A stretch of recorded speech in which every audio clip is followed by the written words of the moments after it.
and welcome back to Christian Weather Broadcasting.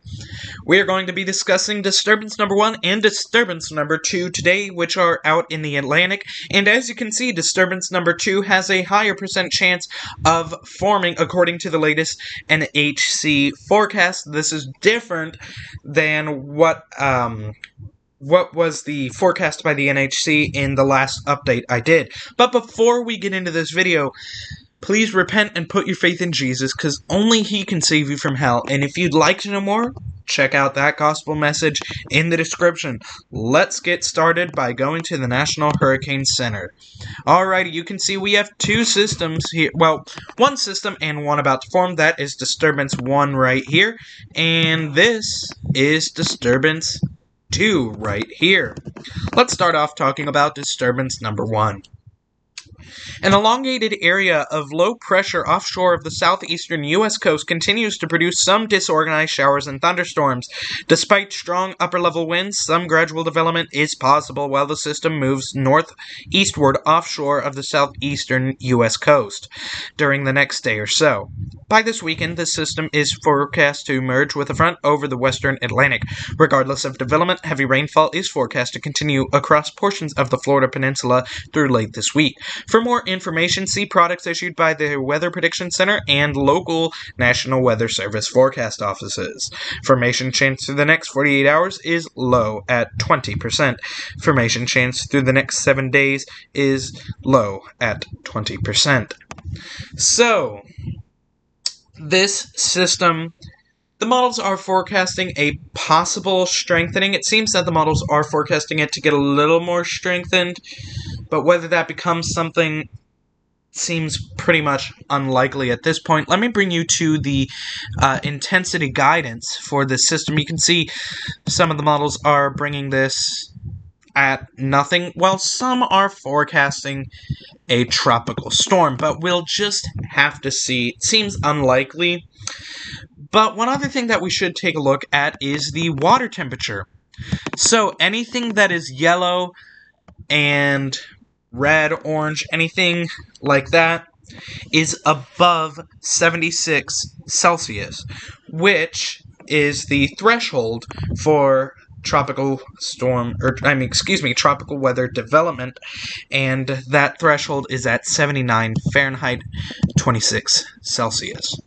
So you can see that area where it is right now and going is above that water temperature, but there is strong upper-level winds, which is wind shear, and that can weaken the system, but there is a possibility, despite the strong upper-level winds, that it could increase in strength a little bit. The models are indicating some increase in strength, so I wouldn't be surprised if we saw some increase in strength.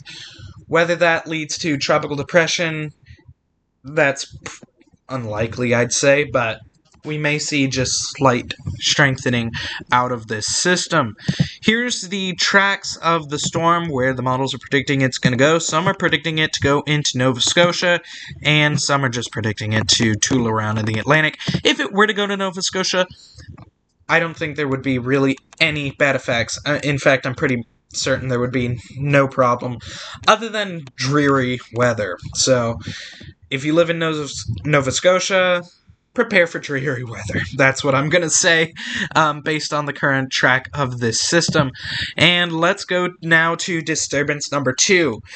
A broad area of low pressure is forecast to form over the southwestern Gulf of Mexico late this weekend or early next week.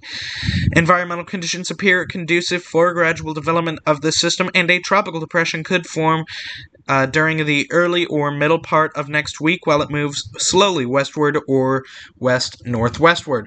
Formation chance for the next 48 hours, low, near 0%, and formation chance for the next 7 days is medium, at 40%. This one does have a little bit higher chance of forming. In the area that it is, upper-level winds, which is wind shear, appear conducive for tropical weather development, meaning that there's not very strong upper-level winds in that area based on a map that I looked at before I started recording this video. And the water temperatures in that area are above the 26 Celsius threshold, or 79 degree Fahrenheit threshold for tropical weather development. So there is a possibility. Not all the models are indicating intensification of the system, but some are. So let me bring you to the models. We're going to start off with the GFS model. GFS's model is predicting it to get to around 997 millibars before moving on into Mexico.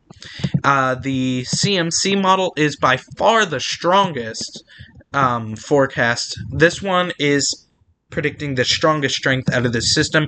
It is predicting around 991 millibar intensity. So that would definitely be in the tropical storm realm. And I'd say probably a mid-strength tropical storm at that. But we also have to remember some of the models, and I should mention that 991 millibars, I believe, is getting closer and possibly at the hurricane strength, but we do have to remember not all the models are predicting that. The ECMWF, which is the Euro model, isn't really predicting anything to form out of that system, so you can see that there's not much formation out of that. The NAVGEM model is only predicting a slight formation, 997 millibars, which, could be a tropical depression or tropical storm. And the Icon, I believe, may be predicting a small development as well. Let's see here. Yeah. The Icon really isn't predicting much at all from that system. So we may see nothing or we may see something. But if we do see something, I would say that anywhere from Mexico up into Texas, that's the area that we should be keeping our focus on right now. I wouldn't be freaked out at this storm quite yet. Do not be anxious about the storm at all. But if it does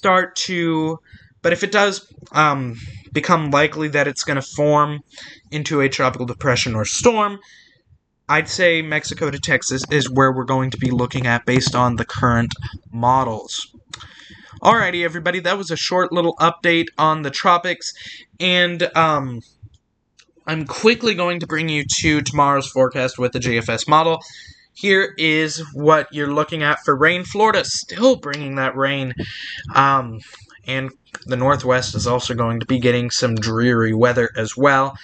And West Coast looking pretty dry, except for a spot in California. Take a look at your forecast for temperature tomorrow. Florida, 97. Looks like the West Coast being relatively cool, and California is warmer temperatures, and up north looks like mid-range temperatures, 70s to high 70s, and maybe 80s. Anyway, that has been it for this video. Thank you for watching. God bless you. This has been Christian Weather Broadcasting.